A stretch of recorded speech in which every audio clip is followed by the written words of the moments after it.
경기도 광주에 사는 69살 이복순 씨의 이야기입니다. 저는 그날도 여느 때와 다름없이 아침 6시에 눈을 떴습니다. 찬 공기가 창틈으로 스며드는 낡고 작은 집이었지만 제 손으로 지킨 집이었습니다. 남편이 떠난 뒤 20년을 혼자 식당을 운영하며 버텨온 집.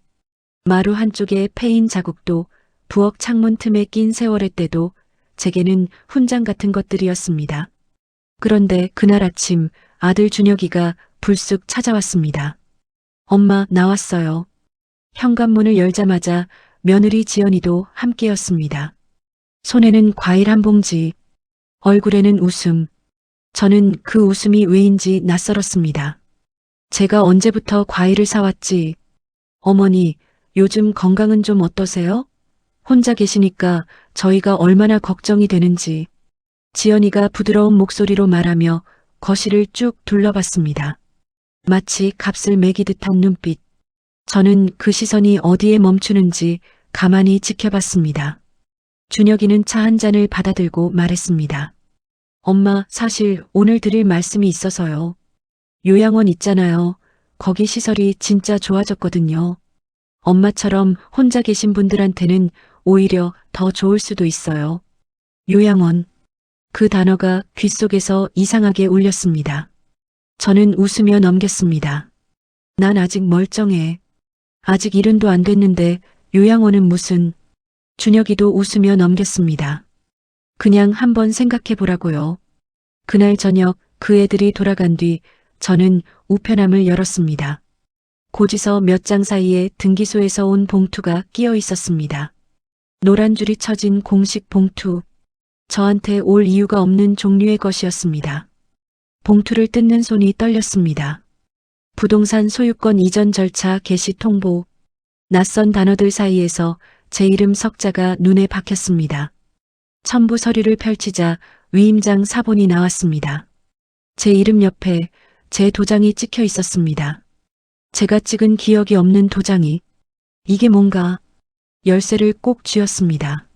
낡고 묵직한 이 집 열쇠. 손바닥에 자국이 남도록 쥐었습니다. 그날 밤 저는 잠을 자지 못했습니다. 위임장을 불빛에 비춰보고 뒤집어보고 또 들여다봤습니다. 제 이름 석자. 제 도장? 그런데 도무지 제가 찍은 기억이 없는 도장이었습니다. 손이 떨렸지만 울지는 않았습니다. 울 시간이 없었습니다. 다음 날 아침 일찍 저는 버스를 탔습니다. 아들한테도 며느리한테도 말하지 않고 법률 상담소 문을 두드린 건 평생 처음이었습니다. 어머니, 이 서류 보면요. 이미 명예 이전 절차가 시작된 것 같은데요. 젊은 상담사가 서류를 훑어보더니 조심스럽게 말했습니다. 목소리가 멀리서 들리는 것 같았습니다. 제가 물었습니다. 얼마나 됐어요? 한 달쯤 된 것 같습니다. 한 달. 그 애가 과일 봉지를 들고 웃으며 들어오기 한 달 전부터 이미 시작된 일이었습니다.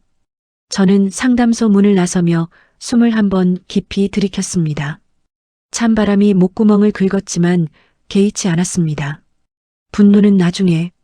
지금은 생각해야 한다. 집으로 돌아오는 버스 안에서 저는 결심했습니다. 아무것도 모르는 척할 것. 티 한 점 내지 않을 것. 그리고 혼자서 조용히 끝을 볼 것. 그날 저녁 준혁이한테 전화가 왔습니다. 엄마, 오늘 어디 다녀오셨어요? 집에 전화했는데 안 받으시길래. 응, 그냥 마실 다녀왔지. 몸은 괜찮으세요? 응. 걱정 마라. 전화를 끊고 저는 서랍 안 제일 깊숙한 곳에 위임장을 다시 집어넣었습니다. 증거니까. 절대 잃어버리면 안 되는 증거니까. 문제는 돈이었습니다. 변호사 선임 비용, 서류 발급 비용, 등기소 왔다 갔다 하는 교통비까지. 식당을 접은 지 5년이 넘었고 통장에 남은 돈은 빠듯했습니다. 저는 새벽 4시에 일어났습니다. 식당 하던 시절처럼 쌀을 씻고 단무지를 썰고 시금치를 데쳤습니다. 손이 기억하는 일이라 눈을 감아도 할 수 있었습니다. 김밥 50줄을 싸서 보자기에 묻고 공원으로 나갔습니다. 허가 같은 건 없었습니다. 돗자리 하나, 김밥 바구니 하나. 처음엔 외면하던 어르신들도 사흘쯤 지나니 줄을 섰습니다. 여기 김밥 진짜 맛있네. 얼마예요? 2,000원이요. 2,000원? 이 양에 더 받아요, 더. 단골이 생겼습니다. 날마다 찾아오는 할아버지들, 벤치에 앉아 김밥 드시며 말동무하는 어르신들.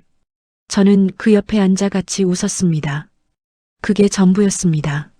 그런데 동네 사람 눈에는 달리 보였나 봅니다. 이복순 씨가 공원에서 남자 노인들이랑 어울려 다닌대요. 혼자 사는 할머니가 매일 공원에 나가서 남자들한테 뭘 판대? 뭘 팔긴? 김밥을 팔지. 소문은 제가 생각한 것보다 훨씬 빠르게, 훨씬 나쁘게 퍼졌습니다. 그리고 그 소문이 아들 귀에도 들어갔나 봅니다. 며칠 후 준혁이한테 전화가 왔습니다. 엄마, 저 들었어요. 공원에 매일 나다니신다고, 남자들이랑 어울리신다고, 김밥 팔러 나간 거야. 김밥이요? 엄마, 지금 그게 말이 된다고 생각하세요? 사람들이 다 뭐라고 하는지 알아요? 알아. 그래서 내가 좋아하는 거잖아. 저는 속으로만 말했습니다. 준혁이 목소리엔 걱정이 아니라 반가움이 섞여 있었습니다. 저는 그걸 놓치지 않았습니다. 이 소문을 저 애가 어디에 쓰려는지도 계속 그렇게 생각해라. 방심하면 진다. 나쁜 여자 소문이 저를 지키는 방패가 될 줄은 그 애는 몰랐을 겁니다. 금내 할머니를 처음 만난 건 공원 벤치에서였습니다. 꽃무늬 남방에 흰머리를 단정하게 빗어넘긴 유난히 눈이 빠른 할머니였습니다. 처음에는 저를 힐끗 보더니 못 본 척했습니다. 소문을 들은 거겠지. 저도 신경 쓰지 않았습니다. 그런데 사흘째 되던 날 금내 할머니가 먼저 말을 걸었습니다. 손에 그거 등기부등본이에요? 저는 얼른 서류를 가방에 집어넣었습니다.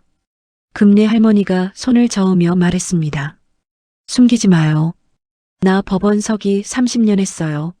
저는 그 자리에서 굳었습니다. 법원 서기. 이 꽃무늬 할머니가 처음엔 믿지 않았습니다. 그냥 아는 척하는 거겠지 싶었습니다. 그런데 금내 할머니가 서류를 펼쳐들고 읽기 시작하는 순간 저는 알았습니다. 이 사람은 진짜라는 걸. 명예 이전 위임장인데 여기 날인이 문제예요. 인감증명서 발급이라고 위임장 작성일 차이가 너무나. 이거 무효 주장할 수 있어요. 무효. 저는 그 단어를 3번 속으로 되뇌었습니다. 금내 할머니는 벤치에 나란히 앉아 서류를 짚어가며 설명했습니다. 어디에 이의를 제기할 수 있는지, 어떤 서류를 먼저 떼야 하는지. 목소리는 낮았지만 막힘이 없었습니다. 혼자가 아니게 됐다. 집으로 돌아오는 길, 저는 오래간만에 발걸음이 가벼웠습니다. 아직 멀었지만 이제 지도가 생긴 기분이었습니다. 제가 방심한 건 딱 하루였습니다. 법원에 서류를 접수하러 갔다가 준혁이 직장 동료와 마주쳤습니다. 짧은 눈인사. 그것뿐이었는데 그걸로 충분했나 봅니다. 사흘 후 준혁이가 찾아왔습니다. 이번엔 과일이 없었습니다. 엄마, 법원에 다녀오셨어요? 저는 딴청을 피웠습니다. 무슨 법원? 근처 지나다가 볼일 봤지. 준혁이는 잠시 저를 바라봤습니다. 그 눈빛이 달랐습니다. 효자 연기가 벗겨진 눈빛. 엄마, 쓸데없는 짓 하지 마세요. 다 엄마 좋으라고 하는 거잖아요. 좋으라고? 저는 속이 뒤집혔지만 웃었습니다. 그날 밤이었습니다. 볼일을 보고 집에 갔는데 현관 열쇠가 돌아가지 않았습니다. 다시 꽂았지만 안 됐습니다. 자물쇠가 바뀌어 있었습니다. 제 집 자물쇠가 제 허락도 없이 이 집에서 나를 쫓아내려고. 가방을 꼭 쥐고 골목 어귀에 서서 저는 한참 하늘을 올려다봤습니다. 구름 한 점 없이 맑은 밤이었습니다. 그게 더 서러웠습니다. 이렇게 맑은 밤에 내 집 앞에서 쫓겨나다니. 금내 할머니 집 초인종을 누른 건 밤 10시였습니다. 문이 열리자마자 금내 할머니는 아무 말도 묻지 않고 저를 안으로 들였습니다. 마루에 나란히 앉아 처음으로 눈물이 났습니다. 여기서 무너지면 진다. 저는 소매로 눈물을 닦고 가방에서 서류를 꺼냈습니다. 아직 해야 할 일이 남아 있었습니다. 준혁이는 빠르게 움직였습니다. 법원 서류 접수 창구에 갔더니 이미 저를 법적 무능력자로 신청하는 절차가 시작돼 있었습니다. 담당 직원이 난처한 표정으로 말했습니다. 어머니, 보호자 측에서 성년 후견인 신청을 해놓으셨어서요. 처리가 좀 복잡해졌어요. 보호자. 그 단어가 낯설고 더러웠습니다. 제 아들이 저를 보호자 삼아 저를 무능력자로 만들고 있었습니다. 설상가상으로 금내 할머니한테도 연락이 닿았나 봅니다.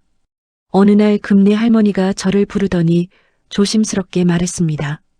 복순아, 나한테 자네 아들이 찾아왔어. 우리 애들 사업 얘기를 꺼내더라고. 돌려 말했는데 들어보니 협박이더라고. 금내 할머니의 손이 떨리고 있었습니다.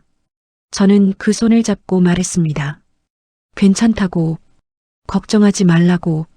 그런데 속으로는 무너지고 있었습니다. 금내 씨까지 끌어들였다. 이러면 안 되는데. 그날 밤 혼자 금내 할머니 집 마루에 앉아 낡은 열쇠를 꺼내 들었습니다. 차갑고 묵직했습니다. 20년 전 식당 문을 처음 열던 날 아침이 떠올랐습니다. 새벽 4시에 혼자 가스 불 켜던 그 손으로 이 열쇠를 처음 만들었습니다. 다 포기할까? 그 생각이 스쳤습니다. 딱 한 번. 안 돼. 이 집은 내가 죽어서 나갈 집이야. 열쇠를 주머니 깊숙이 찔러 넣고 눈을 감았습니다. 아들은 몰랐습니다. 제가 공원에 처음 나가던 날부터 녹음기를 켜고 다녔다는 걸. 스마트폰 녹음 기능.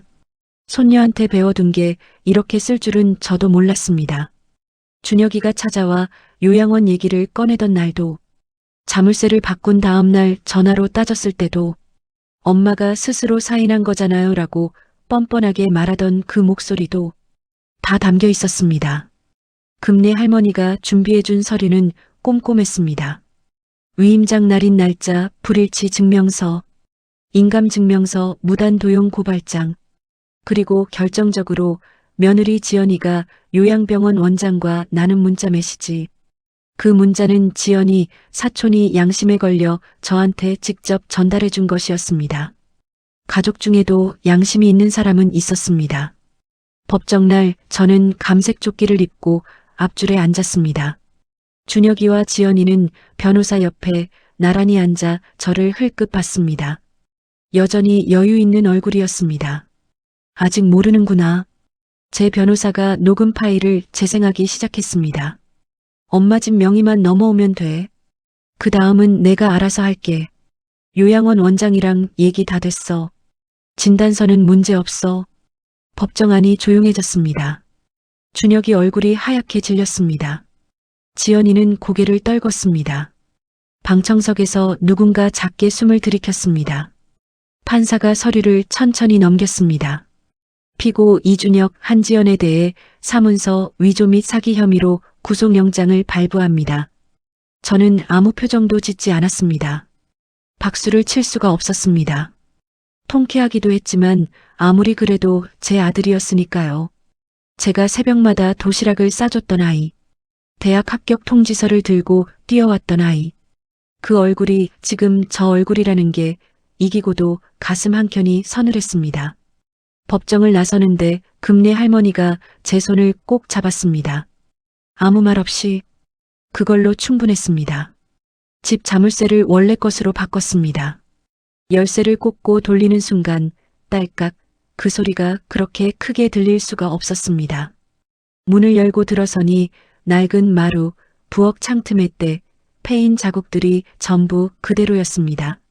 아무것도 변하지 않은 것들이 그날따라 눈물나게 반가웠습니다. 동네 소문은 여전합니다. 공원에 나다니던 할머니, 아들을 고소한 여자, 수군거림이 완전히 사라지지는 않았습니다. 그래도 이제는 어깨를 펴고 걷습니다. 남의 입을 막을 수는 없지만 남의 말에 허리를 굽힐 필요도 없으니까. 준혁이는 재판을 기다리고 있습니다. 면회를 갈까 한참 생각했습니다. 결국 가지 않았습니다. 아직은 볼 수가 없었습니다. 그 애가 나쁜 짓을 한 건 맞는데 제가 그 애를 밉다고 느끼는 건 아직도 잘 모르겠습니다. 그게 부모라는 건지 제가 아직 어리석은 건지. 어느 날 오후 금내 할머니와 공원 벤치에 나란히 앉았습니다. 볕이 좋았습니다. 금내 할머니가 보온병에서 유자차를 따라주며 말했습니다. 복순아, 너 진짜 대단하다. 나 같으면 중간에 포기했을 거야. 저는 잠시 생각하다 말했습니다. 포기하면 집이 없어지잖아요. 금내 할머니가 웃었습니다. 저도 웃었습니다. 사람들은 저를 나쁜 여자라고 했습니다. 공원에 나다니고 아들을 고소하고 며느리를 법정에 세운 여자. 그래도 괜찮습니다. 나쁜 여자라도 제 집에서 제 발로 살 수 있다면 그걸로 충분합니다. 주머니 속 열쇠를 꼭 쥐었습니다. 차갑고 묵직하고 익숙한 무게. 저는 벤치에서 일어나 걸었습니다. 앞을 보며 이복순 씨는 오늘도 그 벤치에 앉아 햇볕을 쬐고 있을 겁니다. 열쇠를 주머니에 넣은 채로. 긴 세월을 버텨오신 분들이라면 복순 씨의 마음이 어떤 마음이었는지 말하지 않아도 아실 것 같습니다. 복순 씨의 새 출발을 응원해 주시겠어요? 여러분의 따뜻한 한마디가 복순 씨에게 그리고 이 이야기에 닮은 누군가에게 큰 힘이 됩니다. 황혼의 사랑 아픔 대신 짜릿한 복수 황로베사